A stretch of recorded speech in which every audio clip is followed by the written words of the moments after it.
자, 예수께서는 이 세상에 오셔서 33년이라고 하는 생애를 사시고 하나님의 나라로 돌아가셨습니다.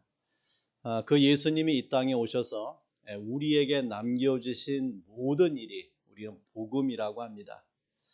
하나님이 예수님을 이 땅에 보내신 것은 그 예수를 통하여 우리에게 구원의 은총을 베푸시기 위해서 예수님을 이 땅에 보내셨고, 그 예수님께서는 그 전생애가 하나님의 뜻의 성취를 위하여 이 땅에 오시고 또 인생의 삶을 사시고 또 그 뜻을 성취하시고 하나님의 나라로 돌아가신 주님의 걸음을 우리에게 보여줍니다. 자, 그런 예수님께서는 승천하기 전에 제자들과 그 예수님의 승천을 목도하는 문도들에게 마지막 남긴 지상 대명의 말씀이 오직 너희에게 성령이 임하시면 너희가 권능을 받고 예루살렘과 온 유대와 땅끝까지 사마리아와 땅끝까지 이르러 내 증인이 되리라 라고 하는 말씀을 남기고 주님은 하나님의 나라로 올라가셨습니다. 그러한 주님의 마지막 지상 대명의 말씀과 같이 예수님께서는 요한복음의 말씀을 통하여 그 말씀대로 주님의 복음을 가지고 증거의 길을 걸어간 주님의 행보를 우리에게 보여줘요. 그래서 예수님께서 공생애를 시작하시고 첫 번째 보인 표적이 무엇입니까?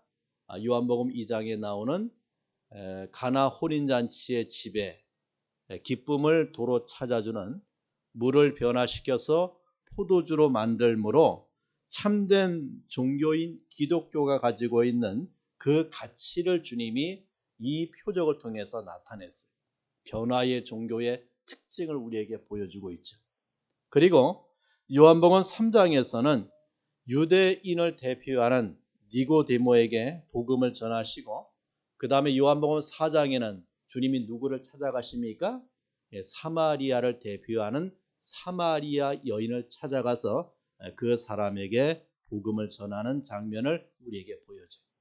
그리고 요한복음 12장에 와서는 헬라인 몇 사람이, 즉 이방인들이 예수님을 찾아오는 사건이 일어나죠. 그때 예수님께서는 헬라인 몇 사람이 주님을 찾아오자 이 말씀을 하십니다. 인자가 영광을 얻을 때가 왔도다 라고 말씀하시며, 한 알의 밀알이 땅에 떨어져 죽으면 많은 열매를 맺는다라고 하는 십자가의 순환을 말씀하는 주님을 보게 돼요. 그래서 예수님의 이러한 걸음과 또 예수님의 복음의 전파의 사역을 보면은 바로 예루살렘과 온 유대와 사마리아와 땅끝을 향하여 주님의 복음이 증거되고 선포되고, 그러한 자를 찾아서 주님이 구원 역사를 진행하고 있는 그런 주님의 걸음을 우리에게 보여줍니다. 자, 그러한 구도 속에서 우리가 오늘의 말씀을 함께 보면서 은혜를 나누어 보고자 합니다. 자, 첫째는 유대인을 대표하는 니고데모예요. 자, 오늘 본문 말씀 1절에 보니까 그런데 바리새인 중에 니고데모라 하는 사람이 있으니 유대인의 지도자라라고 했습니다. 자, 이 유대인의 지도자로 불리어지는 니고데모가 2절에 보니까 밤에 예수님을 찾아왔어요. 자, 니고데모는 유대인입니다. 그리고 바리새인이라고 했습니다. 자, 여러분, 바리새인이라고 하면은 성경이 어떻게 묘사되지요? 아주 부정적인 사람들로 묘사가 돼요. 그런데 이 바리새인이, 바리새파가 처음의 시작은 그렇지 않았어요. 이들은 아주 경건한 그러한 자들이었습니다. 유대교가 타락하고 유대교가 세속화되어 가자 유대인들 가운데 이렇게 살아서는 안 된다라고 하는 운동이 일어났는데, 그 시작이 바로 바리새파의 시작이에요. 그래서 타락한 유대교에서 구별된 삶을 살아가고 율법이 요구하는 대로 경건한 삶을 살아가려고 애를 쏟아 생겨난 파가 이 바리새파입니다. 그래서 이 바리새라고 하는 말은 분리된 자 그런 뜻이에요. 타락한 유대교에서 분리해서 경건하게 율법을 지키고 그 율법대로 살아가자 해서 구별된 삶을 살아가기 위해서 바리새파로 형성된 그런 자들이 이 바리새인들입니다. 그런데 그들이 너무나 율법주의로 나가다 보니까 어떻게 됐습니까? 그 율법을 가지고 남을 판단하고 남을 정죄하는 일에 앞장서는 자들이 되었어요. 그래서 저들은 유대 사회에서 율법 준수에 가난한 자타가 공인하는 율법주의자들이 이 바리새인들입니다. 그러니까 자기들의 율법을 가지고 하나님의 말씀인 율법을 더 확대해서 그 율법을 세부적으로 더 나누어서 그 율법을 가지고 누구를 정죄합니까? 예수님을 정죄하는 데까지 이른 자들이 바리새인들이에요. 그들은 율법주의자로 자처하고 자기들의 전생애를 율법 준수를 위하여 영예롭게 바친 그런 자들이에요. 그러니까 율법 준수에 대한 자부심이 대단했다라고 봅니다. 그래서 주님을 찾아왔던 바리새인들에게 주님이 질문하는 가운데 내가 율법을 다 지켰느냐라고 물을 때에 저들은 자신 있게 대답한 것이 뭡니까? 어릴 때부터 내가 그 율법을 다 지켰다라고 말할 정도의 그러한 율법 준수에 대한 자부심이 대단했다라고 봐요. 누가복음 18장 12절에 보면은 이 바리새인의 종교 성향을 보여주는 말씀이 나와요. 자, 그들은 형식적 종교 생활에 완벽을 기한 자예요. 자, 이 말은 뭐냐면은 회칠한 무덤이라고 주님이 저들을 표현합니다. 그러니까 내적으로는 거듭나지 못하고 하나님을 만나지 못하고 구원받지 못했는데 외형적으로는 어때요? 너무나 번듯하게 신앙의 삶을 살아가는 그러한 외형적 종교 생활에 완벽을 기했던 자들이 이 바리새인들이었다. 그 18장 12절에 보니까 이래 말씀해. 나는 이 바리새인들이 나는 일회에 2번씩 금식하고 또 소득의 11절을 드린다라고 했어요. 구약에서 가르치는 율법에는 절기에 한 번 정도의 금식을 말씀합니다. 그런데 이 바리새인들은 매주 2회씩 자진해서 금식을 하고 있다. 이렇게 주장을 해요. 또 11조도 밭의 소득과 짐승의 11조 외에 박하와 휘양과 채소의 11조까지 드렸다라고 마태복음 23장 23절에 기록해요. 그러니까 그러한 부류가 바리새인들인데 그러한 바리새인 니고데모가 주님을 찾아온 거예요. 또 이 니고데모는 유대인이라고 말씀합니다. 혈통적으로 아브라함의 자손입니다. 선민이죠. 하나님의 택한 자들이죠. 전통의 역사를 이어받은 아브라함의 직계 자손을 말씀해 줍니다. 그러니까 저들에게는 전통이 있어요. 하나님이 있어요. 예배가 있고 성전이 있고 그 성전의 역사가 그것을 계승하고 있는 자들로 자부하고 있는 자예요. 유대인들이 얼마나 그 선민에 대한 의식이 강합니까? 이방인들은 개보다 못하게 여겼어요. 그 선민 사상은 절대적이었죠. 자, 그러한 유대인 니고데모다. 자, 또 이 니고데모를 성경의 말씀에 보니까 오늘 1절 하반절에 보니까 유대인의 지도자라고 했습니다. 이 지도자라고 하는 말을 우리 성경 풋노트에 보면은 뭐라고 말씀합니까? 산헤드린 공회원이라고 이번에 말씀해. 바로 산헤드린 공회는 무엇을 말합니까? 유대 최고의 권력기관을 말씀해 줍니다. 그래서 이 산헤드린 공회는 3권을 다 장악하고 있는 유대 최고의 권력의 정점에 서 있는 기관이에요. 그래서 종교기관으로 행정기관으로 입법기관으로 이 유대의 모든 권력을 장악하고 있는 그런 산헤드린 공회의 멤버가 누구라는 말입니까? 니고데모다라고 말씀해 줍니다. 이렇게 니고데모는 그의 사회적 지위가 어떠한 위치에 있는가를 보여주는 말이 유대인의 지도자라고 하는 말 속에 포함이 되어 있는 거예요. 그는 권력의 최정점에 가 있는 사람이. 또 10절에 보면은 예수님께서 그를 가리켜 뭐라고 말합니까? 이스라엘의 선생으로 라고 말씀해 주고 있죠. 이것을 보면은 유대 민족의 지도자였음이 분명해. 그는 백성의 존경을 받는 백성의 선생인 랍비로 불리워지는 그 당시 유대 사회에서는 모든 사람이 존경하는 그런 자였다라고 볼 수가 있죠.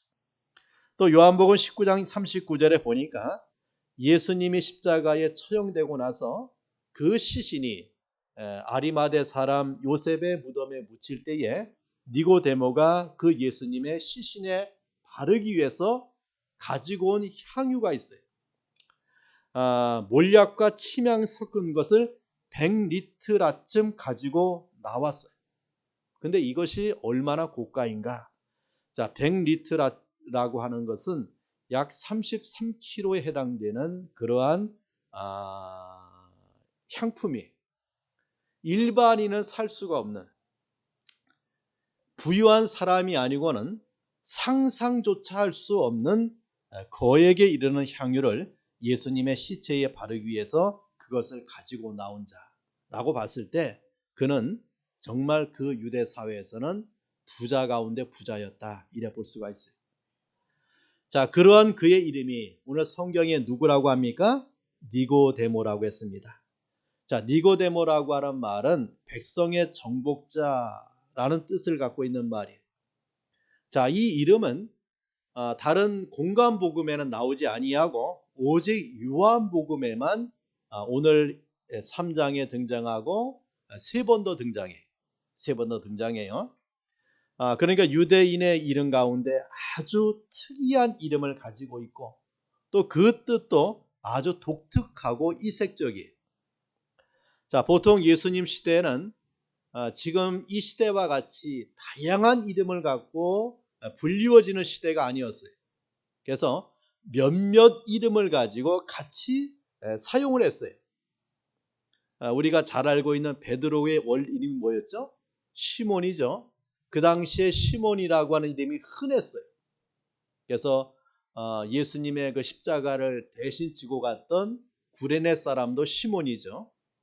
또 예수님이 문둥병을 고쳐준 마지막 예수님의 십자가를 지기 전에 잔치를 베풀었던 그 집이 누구의 집이었어요? 문둥이 시몬의 집이었어요. 그래서 아주 시몬같이 아주 흔한 이름, 다시 말해서 이 이름이 다양하지 아니하고 여러 가지 이름들이 아주 적게 사용되어진 그런 시대였다라고 봐요. 그 요한복음 19장 25절에 보면은 예수님이 십자가에 처형될 때 그 십자가를 지켰던 여인 4명의 이름이 나와요. 그 이름을 제가 읽어볼 테니까 예수의 십자가 곁에는 그 어머니와 이모와 글로바의 아내 마리아와 막달라 마리아가 섰는지라 라고 했어요.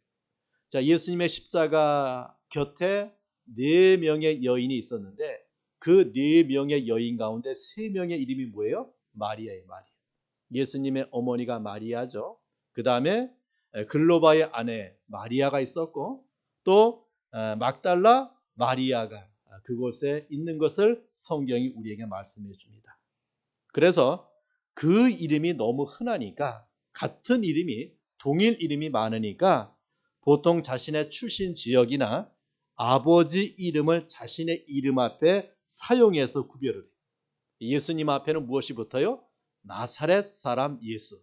나사렛 예수라고 하는 말은 그 지역과 출신 지역을 붙여서 사람들과 구별하는 그런 시대였다라고 봐요.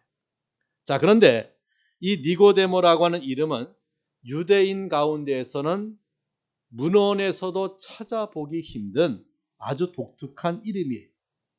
그래서 이 이름을 연구한 학자가 있습니다. 학자가 있는데 그 학자가 이 니고데모라고 하는 사람을 그 가문을 연구한 결과 이 니고데모는 구리온 가문의 혈통이라고 주장을 해요. 자, 이 구리온 가문은 하스모니아 시대가 있어요. 그러니까 그 안티오 그 4세 때에 유대인들이 엄청 큰 핍박을 당하는데 그때 저항해서 유대인들이 잠시나마 그 자유가 되고 그 다음에 하스모니아 시대가 이렇게 유지가 되는 그런 시대가 있었는데 그때에 그 전쟁의 영웅의 집안이 바로 이 니고데모의 조상들이었다라고 연구를 해요. 자, 그렇다면 그의 이름이 백성의 정복자 또는 백성의 지도자라고 이름을 갖고 있는 것은 결코 우연이 아니에요. 바로 그 시대에 유대 나라의 그러한 백성의 지도자로 백성의 정복자로 그 전쟁에서 아주 혁혁한 공을 세운 그러한 전적이 있는 그러한 집안의 자손이었다. 이것을 우리에게 말씀해 줍니다. 자, 그러한 니고데모가 밤에 예수님을 찾아온 거예요. 자, 그렇다면 이러한 니고데모의 영적 상태는 어떠한가? 자, 성경에는 그 니고데모의 영적 상태를 우리에게 잘 설명해 줍니다. 자, 이 니고데모의 영적 상태는 누구의 영적 상태를 우리에게 대변해 주고 있습니까? 유대인들을 대표해 주고 있는 거예요. 그러니까 유대인들의 영적 상태를 니고데모를 통해서 우리에게 보여주고 있다. 이렇게 보면 됩니다. 자, 여러분 1절 말씀을 다시 보세요. 1절에 보니까 그런데 바리새인 중에 니고데모라는 사람이 있으니, 자, 이 그런데라고 하는 말씀은 2장의 말씀을 이어서 우리에게 말해주고 있는 거죠. 2장 후반부의 내용과 관련되어 있다 그 말이. 자, 그러면 요한복음 2장에 어떠한 말씀이 있었는가? 자, 우리 말씀을 개략적으로 봐요. 요한복음 2장에 예수님이 첫 표적을 행했죠. 가나 혼인잔치에서 첫 표적을 행하고 그 다음에 예수님께서 예루살렘의 명절에 올라가시면서 예루살렘에서 어떤 일을 행하십니까? 성전을 청결케 하는 일이 벌어져요. 그때 주님이 노끈을 만들어서 그 성전에서 돈을 바꾸고 또 짐승을 파는 자들을 다 내쫓는 사건이 일어납니다. 그때 유대인들이 예수님에게 뭐라고 말을 해요? 쉽게 말하면 이것을 왜 행했느냐라고 말하면서 예수님에게 저들이 당신이 행하시는 이 표적을 우리에게 보여달라고 했어요. 그때 주님이 십자가의 표적을 성전을 허물마 내가 사흘 만에 이것을 일으키리라 라고 말씀하시면서 그런 내용 가운데 23절의 말씀을 우리에게 보여줘요. 자, 우리 한번 2장 23절 말씀을 봅시다. 자, 읽어봐요. 시작.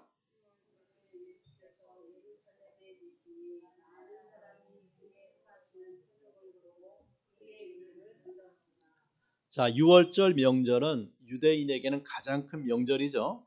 그 유월절은 또 누구와 관계되는 명절이에요? 어린 양과 관계되는 명절이죠. 그 어린 양은 누구를 예표해 주고 있죠? 예수님을 예표해 주고 있는 그런 어린 양입니다. 자, 그러한 절기에 많은 유대인들이 예루살렘에서 어떤 일을 봅니까? 예수께서 행하신 표적을 보았어요. 그리고 그 예수님이 행하신 표적을 보고 누구를 믿었다 성경이 말합니까? 그의 이름을 믿었다라고 했습니다. 자, 그런데 여기 보고 믿었다라고 했는데 이 보다라고 하는 말씀이 구경하다라고 하는 의미가 포함되어 있어요. 이 말은 저들이 예수님의 표적을 보고 믿었다라고 했는데 마치 구경하듯이 예수님의 행하신 표적을 보았다 그 말입니다. 이 말은 저들의 믿음이 진실한 믿음이 아니었다 그 말이에요. 자, 우리 한번 24절 말씀에 보니까 예수는 그의 몸을 그들에게 의탁하지 아니하셨으니 이는 친히 모든 사람을 아심이요 라고 했죠. 여기 의탁하다라고 하는 말이 피스튜어로 쓰여져요. 그런데 23절에 믿었으니라고 하는 단어도 피스튜어예요. 그러니까 저들은 예수님을 어떻게 했다? 믿었다라고 했는데 예수님은 저들을 믿지 아니했다. 왜 믿지 아니했습니까? 24절 하반절에 보니까 친히 모든 사람을 예수님이 아셨다.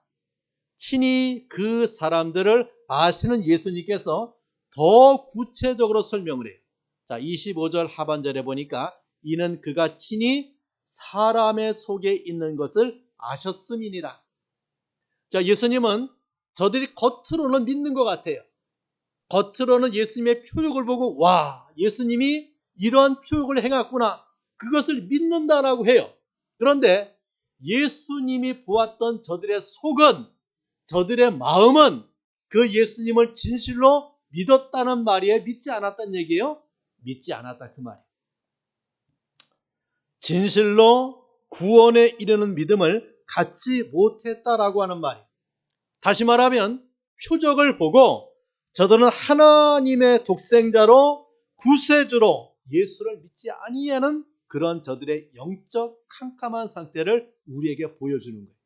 여러분 중대합니다. 니고데모가 그러한 사람이에요. 겉으로 볼 때는 얼마나 대단합니까? 바리새인이요, 율법주의자요, 이스라엘의 지도자요, 선생이요. 어느 면을 따져봐도 저는 완벽한 정말 종교인이었는데 예수님이 보았을 때 그 인생은 어떤 자라고요? 예수를 믿지 아니한 철저하게 깜깜한 그런 자였다 라고 하는 것을 우리에게 말씀해 줘요. 그래서 3장 1절에 보니까 그런데 바리새인 중에 그러한 것을 보았던 바리새인 중에 누가 있었다? 니고데모가 예수님을 찾아왔다 그 말입니다. 니고데모도 그런 사람 가운데 하나라는 성경의 말씀이에요. 자, 그리고 2절에 보니까 니고데모가 예수님의 행하시는 표적을 보고 말하기를 이렇게 예수님에게 와서 저가 말을 해요. 하나님이 함께 하시지 아니하시면 당신이 행하시는 이 표적을 아무도 할 수 없음이니이다. 그도 예루살렘에서 주님이 행한 그 표적을 보고 예수님께 와서 그 표적에 대해서 말을 하는 거예요. 자, 니고데모도 예수님의 행하시는 표적을 보고 예수님을 찾아와서 이렇게 말했지만 니고데모도 다른 유대인과 같이 진정으로 예수님을 구세주로 믿는 믿음을 갖지 못했다 그 말이에요. 아직 영적으로 어떤 상태라는 말입니까? 깜깜한 상태였다 이것을 우리에게 말씀해 줘요. 자, 이러한 니고데모가 영적으로 어두운 상태임을 암시하는 성경 말씀이 또 있어요. 자, 2절 말씀 봅시다. 2절에 보니까 자, 그가 밤에 예수께 와서 라고 성경이 말씀해 줍니다. 자, 밤에 예수를 찾아왔다고 하는 성경의 표현은 그의 영적 상태에 대한 암시를 하고 있는 부분이에요. 자, 요한복음에는 자주 나오는 영적 암시의 표현이 그러니까 그 인생의 영적 상태를 성경이 이렇게 표현해 주고 있는 거예요. 자, 우리가 한번 요한복음 13장 30절에 가면은 마지막 예수님의 치유 만찬의 장면이 나와요. 그때 예수님께서는 제자들 가운데 한 사람이 나를 팔 것이다 라고 주님이 말씀하죠. 그때 예수님의 품에 의지하고 있었던 요한이 물어요. 베드로가 이제 머리짓해요. 한번 예수님에게 물어보라. 그래서 이 요한이 예수님의 그 품에 의지하고 있다가 예수님에게 묻습니다. 누가 예수님을 파느냐? 그때 예수님이 말씀해줘요. 내가 떡 한 조각을 찢어서 그것을 초에 찍어서 건네주는 사람이 나를 팔 것이다. 그러니까 주님이 떡 한 조각을 누구에게 줍니까? 가룟 유다에게 줘요. 가룟 유다가 그러한 주님의 떡을 받고 나갑니다. 근데 성경이 뭐라고 말씀해 줍니까? 유다가 그 조각을 받고 곧 나가니 밤이로라. 이것은 유다의 무슨 상태를 말해주고 있는 말입니까? 영적 상태를 말해주고 있는 말이에요. 그가 가는 예수를 배반하는 그 길이 그의 영적으로 캄캄한 상태를 나타내주고 있는 요한복음만의 독특한 영적 표현이라 그 말입니다. 자, 그러하듯이 니고데모가 예수님을 밤에 찾아왔다라고 하는 말은 그가 영적으로 얼마나 깜깜한 상태에 있었는가 이것을 우리에게 말씀해 줍니다. 자, 그러한 그의 영적 상태는 예수님과의 대화를 통하여 더욱더 분명하게 드러나요. 자, 예수님을 찾아온 니고데모에게 예수께서 하신 말씀이 바로 3절에 나옵니다. 3절에 보니까 진실로 진실로 내게 이르노니 사람이 거듭나지 아니하면 하나님의 나라를 볼 수 없느니라 라고 니고데모에게 주님이 말씀해요. 자, 너는 거듭나야 한다. 자, 주님의 말씀입니다. 이 말씀은 니고데모가 아직 어떤 자라는 말입니까? 거듭나지 못한 자. 이 말은 무엇을 말합니까? 아직 너는 영적으로 캄캄한 상태라고 하는 말이에요. 사람이 거듭나지 아니하면 하나님의 나라를 볼 수 없다. 이 말은 무엇을 말합니까? 네가 거듭나지 못했기 때문에 하나님의 독생자로 이 땅에 온 그 예수님을 보고 그 예수님을 나의 구주로 믿지 못하는 너의 영적인 캄캄한 상태를 주님이 말씀해 주고 있는 거예요. 여러분, 주님은 니고데모에게 두 가지를 말씀해 줍니다. 하나는 너는 거듭나야 한다는 말씀과 거듭나야만 무엇을 본다는 말입니까? 하나님의 나라를 볼 수 있다.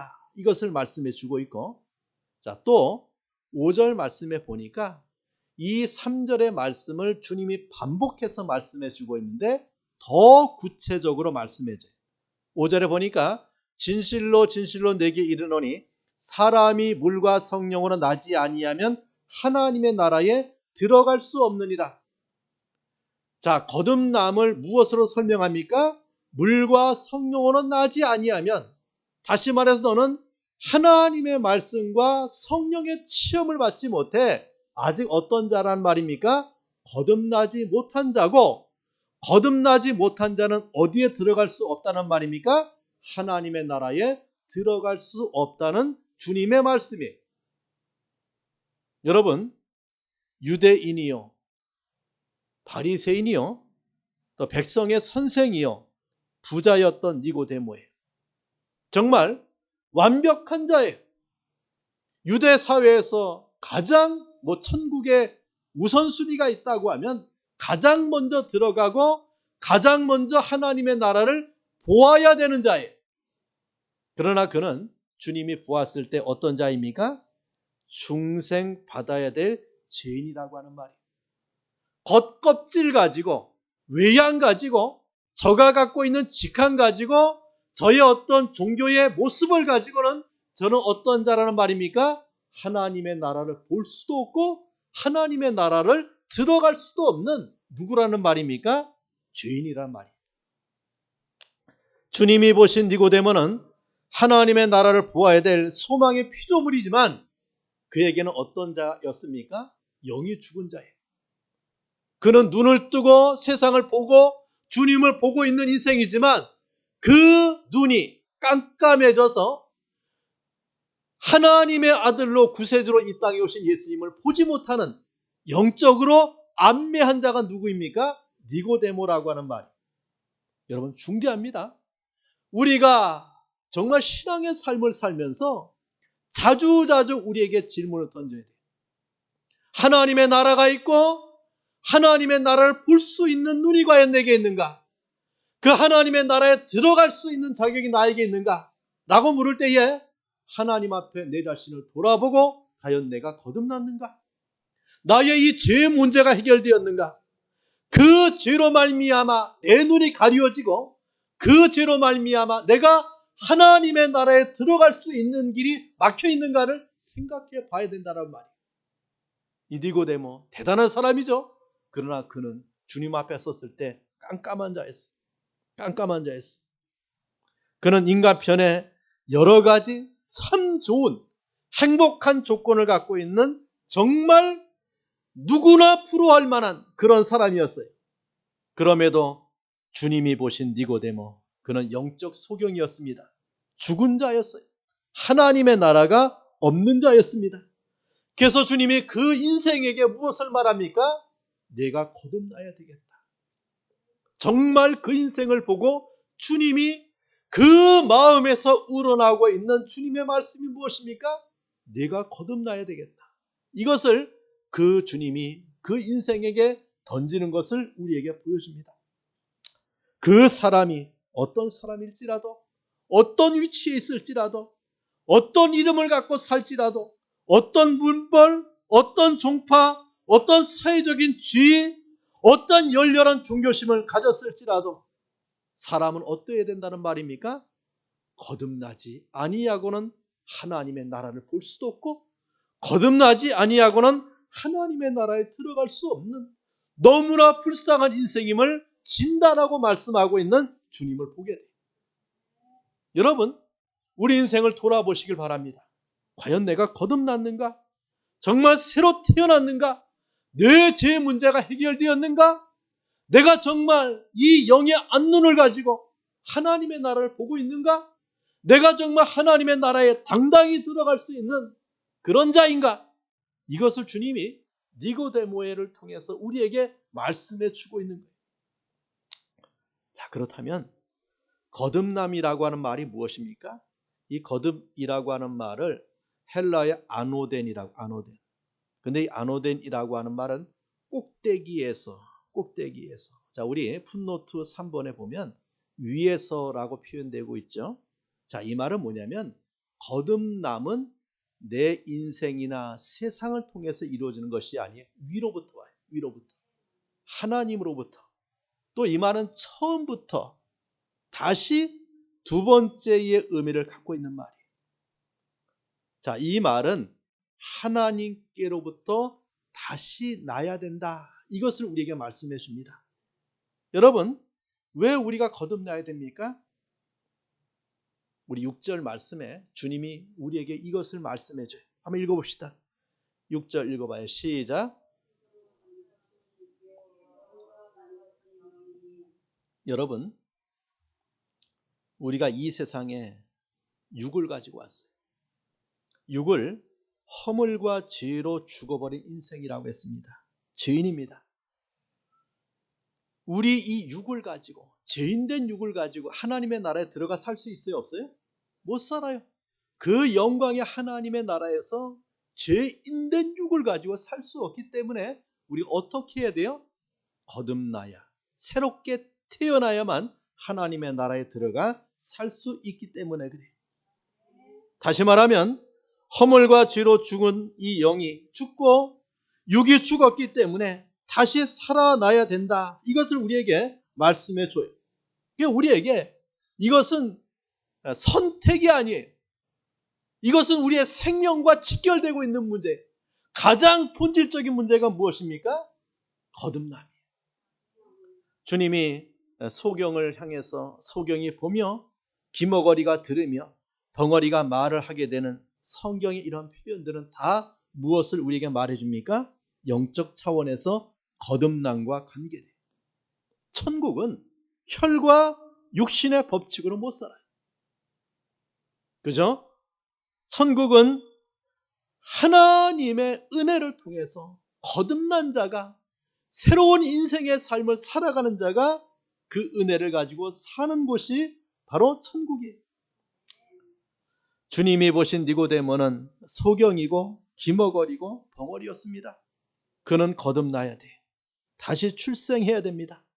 다시 새로워져야 되고 새 출발을 해야 돼.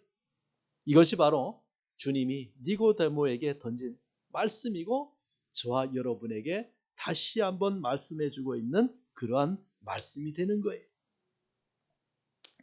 자, 그런데 니고데모가 또 주님에게 질문합니다. 어찌 이런 일이 있을 수 있나이까? 여러분, 이런 말들은 니고데모뿐만 아니라 지금도 수많은 사람들이 조롱하듯이 이런 말을 해요. 과학자들이 또는 무신론자들이 사람이 거듭난다고 하는 이런 일이 어찌 일어날 수 있겠느냐 비웃으며 말합니다. 자, 그런데 여러분, 그 사람들의 비웃음 앞에 저가 여러분이 증인들이에요. 저와 여러분이 거듭남의 체험을 한 자들이에요. 나를 거듭나게 하사 내 눈을 열어서 이 세상을 보는 눈이 아니라 영의 세계를 보고 하나님의 나라를 보고 그 하나님의 나라에 들어갈 수 있는 영체의 부활의 소망을 가지고 살아갈 수 있는 이 은혜를 받고 있어요. 어찌 이런 일이 있을 수 있겠는가? 우리를 통해서 이것이 입증이 되고 나타나고 있지 않습니까? 여러분, 니고데모는 이스라엘의 선생으로서 어찌 이런 일이 있을 수 있겠느냐라고 질문하는데 주님은 우리에게 무엇을 말합니까? 너희가 그 증언이라고 했어요. 너희가 예수를 믿기 때문에, 구원받았기 때문에, 거듭났기 때문에 이러한 조건 속에서도 하나님을 찾아 나와서 예배를 드리고 그 하나님의 말씀을 통하여 영의 양식을 삼고 그 말씀을 통하여 이 세상을 이기는 신앙의 길을 걸어가는 것이 무엇입니까? 이것이 바로 하나님이 저와 여러분에 주신 그런 은혜의 산물이라고 하는 말이에요. 이러한 거듭나기의 역사가 오늘도 예수를 믿는 자 가운데서 일어나고 있다. 그 말입니다. 자, 주님은 이제 그 니고데모에게 마지막 말씀합니다. 이해하지 못하는, 깨닫지 못하는, 알지 못하는, 영적으로 눈이 어두워서 그것을 보지 못하는 니고데모에게 3장 14절에 이 말씀을 하십니다. 한번 읽어봅시다. 시작. 모세가 광야에서 뱀을 든 것 같이 인자도 들려야 하리니. 자, 이 말씀은 여러분이 너무나 잘 알죠. 민수기 21장에 나오는 사건을 가리켜요. 저들이 광야길을 걸어가다가 너무 그 길이 험하고 그 여정이 힘드니까 그 하나님을 원망해요. 왜 우리를 이 길로 인도했느냐. 배은망덕이죠. 배은망덕. 우리가 구원의 은혜를 받아서 천국 가는 그 길에 왜 하나님 나에게 이런 길을 걸어가게 했냐고, 왜 이런 신앙의 삶을 살아가게 했냐고, 나에게 왜 이러한 일을 통해서 고통받게 했냐고 하나님을 원망하는 죄가 우리에게 돼 있어요. 근데 이 이스라엘 백성들이 광야 노정 가운데 하나님을 원망해. 뭐라고 원망합니까? 왜 우리를 애굽에서 이끌어냈느냐? 어찌하여 광야에서 죽게 하느냐? 이 광야의 박한 식물과 물이 없는 일로 인해서 우리가 죽게 되었다. 하나님이 주신 만나를 무엇으로 말합니까? 박한 식물로. 정말 하나님 앞에 무서운 배반, 무서운 배은망덕의 죄를 짓고 있는 저들을 보게 돼요. 이때 하나님이 진노하고 말았어요. 그래서 그 광야에 서식하던 불뱀들을 명해서 그 백성들을 다 물게 했습니다. 그 결과 불뱀의 독 때문에 죽는 자가 생기고 그 뱀에 물린 자마다 그 독 때문에 고통을 호소하는 일이 벌어져요. 이것이 이스라엘의 죄에 대한 하나님의 자기 진노예요. 자기 진노예요. 여러분, 이 뱀의 독에 의해서 물려 죽어가고 있는 저들은 무엇을 우리에게 보여줍니까? 마치 이 세상에서 죄로 인하여 죽어가고 있는 우리 인생을 보여주고 있는 거예요. 그들은 그런 죄의 독에서 건져달라고 비로소 하나님 앞에 간절히 기도합니다. 그때 하나님이 무엇을 준비해 주십니까? 모세에게 노스로 뱀을 만들라고 했어요. 그리고 장대 위에 높이 달라고 했어요. 장대 위에 높이. 그리고 그 놋뱀을 쳐다본 자들마다 살리라. 이것이 하나님의 말씀이었어요. 여기 하나님의 말씀에 따라 놋뱀을 쳐다본 자에게는 어떤 은혜가 따라옵니까? 그 뱀의 독에서 자유하고 낫는 은혜가 따라와요. 그런데 끝까지 보지 아니하고 하나님의 말씀을 거부하고 그 뱀의 독에 물려서 그냥 죽어가는 인생도 있었을 것이에요. 여러분, 죄로 인하여 죽음을 만난 이스라엘 백성들이 사는 길이 있습니다. 바로 무엇입니까? 하나님이 계시한 말씀대로 무엇을 바라보아야 돼요? 놋뱀을 바라보아야 돼요. 마찬가지로 우리가 이 시대에 죄로 말미암아 죽을 수밖에 없는 이 인생이 살 수 있는 길이 있습니다. 바로 그것이 무엇입니까? 십자가에 높이 달린 예수를 바라보는 거예요. 그 십자가에 높이 달린 예수를 바라본다는 말은 무엇입니까? 십자가에 달린 그 예수를 내가 믿는 거예요. 여러분, 우리가 14절 15절 말씀을 한번 천천히 읽어봐요. 자, 읽어봅시다. 시작.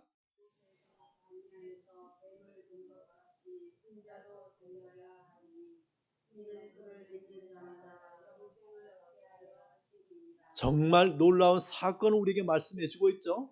모세가 강에서 뱀을 든 것 같이 주님도 어떻게 해요? 들려야 하리니, 십자가 위에 들려야 하리니, 십자가에 못 박혀야 하리니, 그 예수를 믿는 자, 누구를 바라본 자? 십자가에 못 박힌 그 예수를 믿는 자마다, 바라본 자들마다 무엇을 얻게 하기 위해서? 영생을 얻게 하기 위해서 주님의 십자가의 사건을 우리에게 계시해 주고 있는 성경을 보게 돼요. 여러분, 이 거듭남은 간단합니다. 주님이 하신 말씀대로 믿으면 돼요.